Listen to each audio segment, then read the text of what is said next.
जय Hind. Good morning everybody. तो आप सब कैसे हैं? मैं उम्मीद करता हूं आप सभी तन और मन से हेल्दी होंगे।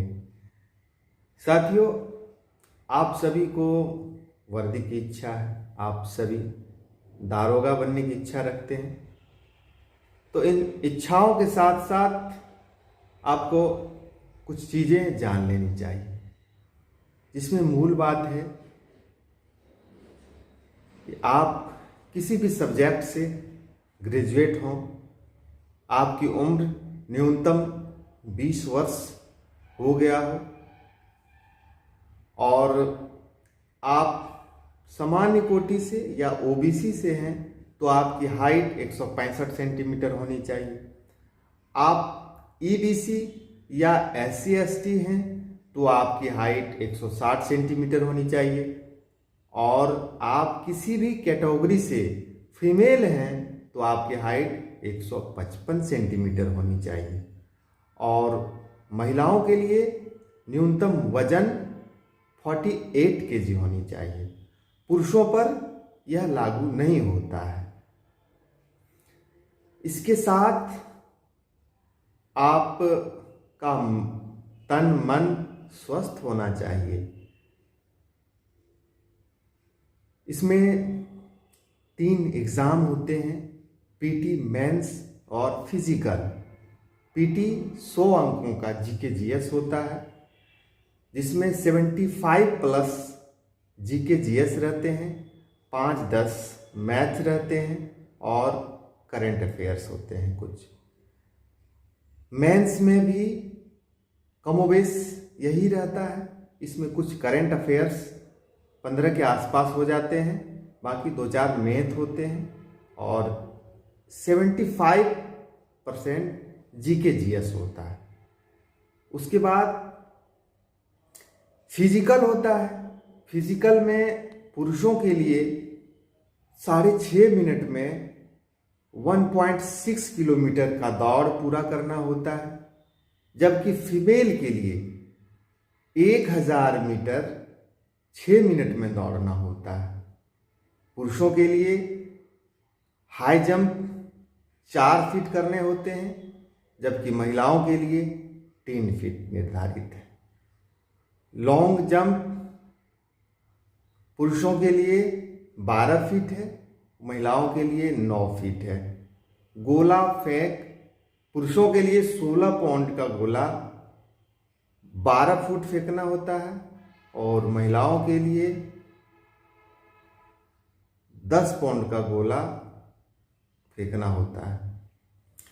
फिजिकल जो है ये क्वालिफाइंग है। इसमें आपको सिर्फ क्वालिफाई करना है, मेरिट आपका मेंस पर ही निर्भर करता है।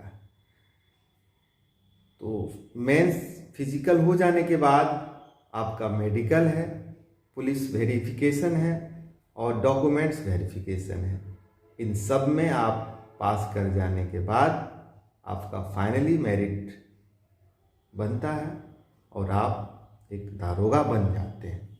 रही बात इसकी तैयारी कैसे करें, तैयारी के लिए कुछ आधारभूत बातें हैं जिसे हमें ध्यान रखना चाहिए, जिसमें टाइम मैनेजमेंट और माइंड मैनेजमेंट मूल बात है।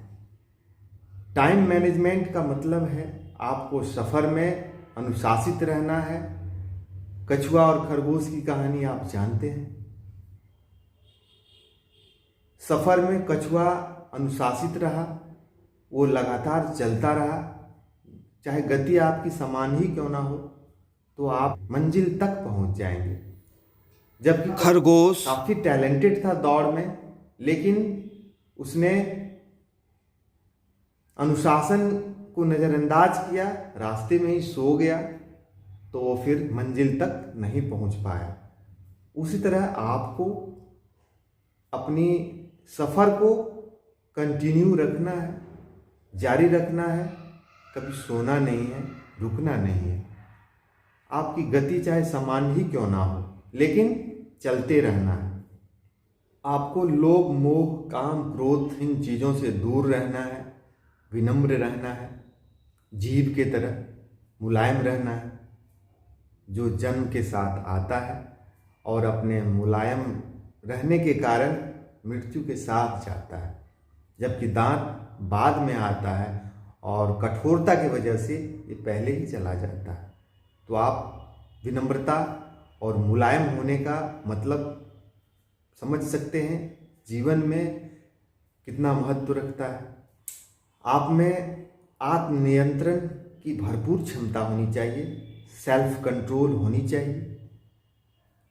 आपके दिमाग में क्या जाना चाहिए, क्या नहीं जाना चाहिए, किन चीज़ों का असर आपके अंदर होना चाहिए या किन चीज़ों का जो है आपके दिमागों पे असर ना हो, ये सिर्फ और सिर्फ आप पर निर्भर करना चाहिए। जब आप मार्केट जाते हैं सब्जी लेने तो आप फ्रेश सब्जी लेते हैं, सड़ा गला अपने झोले में नहीं डालते हैं। उसी तरह अपने दिमागों में सकारात्मक बातों को प्रवेश करने देना है, अच्छी चीज़ों को ग्रहण करना है और नकारात्मक बाहरी चीज़ों को अपने दिमाग में प्रवेश करना नहीं देना है। और ये सिर्फ आप पर निर्भर करता है कि आप किन बातों को अपने दिमाग के अंदर प्रवेश करने देते हैं और किन चीज़ों को बाहर ही रोक देते हैं। जहाँ तक किताबों की बात है तो दुनिया में किताब बहुत है, बहुत लोग बहुत किताब पढ़ने का सजेशन देते हैं। 100 किताब एक एक बार पढ़ने से अच्छा है कि आप एक किताब को 10 बार पढ़ें।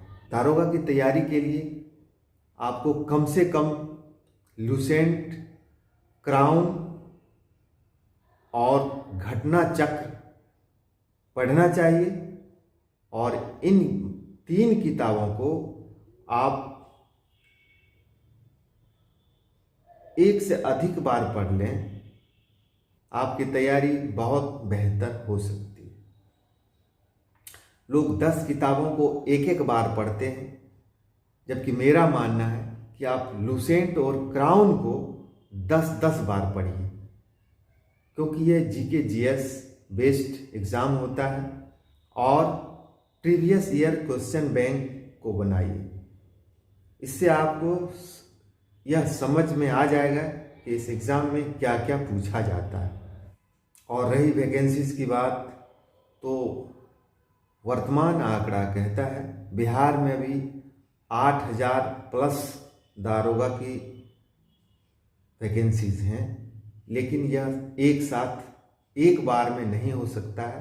हमारे प्रशिक्षण केंद्र, अन्य जो परिस्थितियां हैं, सबको देखते हुए एक बार में 2,500 के आसपास ही वैकेंसीज निकल सकते हैं। तो यह अभी लगातार चलने वाली है। बहाली प्रक्रिया सतत चलने वाली प्रक्रियाएं होती है। कभी साल 2 साल देर हो जाती है और कभी कभी सामान्य सा चलने लगता है। पूर्व में 1994 के बाद 2009 में बहाली हुई थी, उसके बाद 14 में हुई, 18 में हुई, 20 लगा इधर चल रहा है। तो वैकेंसीज बहुत हैं और आपकी इच्छा है तो आप अपने आप को इस रूप में ढालिए।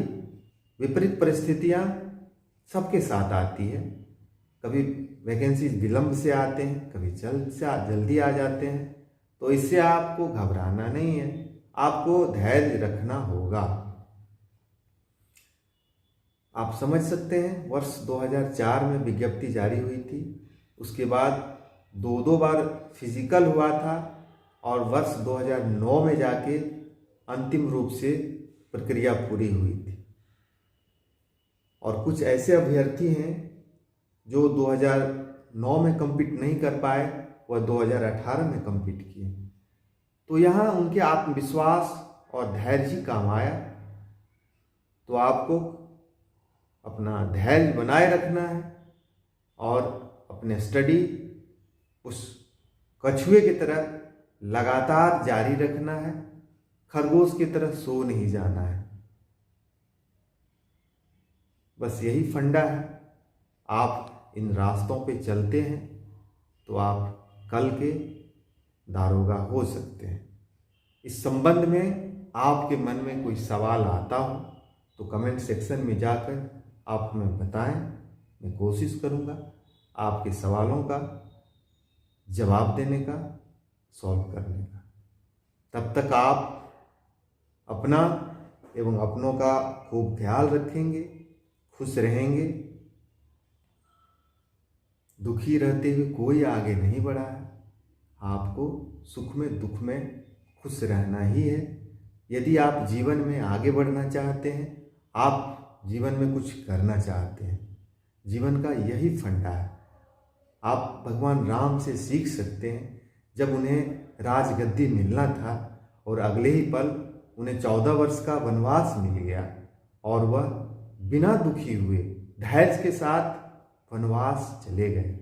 और 14 वर्षों के बाद जब वह आए तो उसी धैर्य ने, उसी माइंड मैनेजमेंट ने उन्हें पुरुषोत्तम राम से भगवान राम बना दिया। तो आप समझ सकते हैं यह माइंड मैनेजमेंट और धैर्य हमारे जीवन में कितना महत्व रखता है। तो आप अपना ध्यान रखेंगे, सुरक्षित रहेंगे, क्योंकि कुछ करने के लिए हमें सुरक्षित रहना बहुत ज़रूरी है। और सिर्फ भौतिक रूप से ही सुरक्षित नहीं रहना है, हमें मानसिक रूप से अपने मन को भी सुरक्षित रखना है, स्वस्थ रखना है। नैतिक रूप से हमें संबल रहना है, मजबूत रहना है, हमें चरित्रवान रहना है। ये सब जीवन में सफल होने के लिए पिलर का काम करता है। तो इस वीडियो में बस इतना ही। आप ध्यान रखेंगे अपना और खुश रहेंगे। बहुत बहुत धन्यवाद।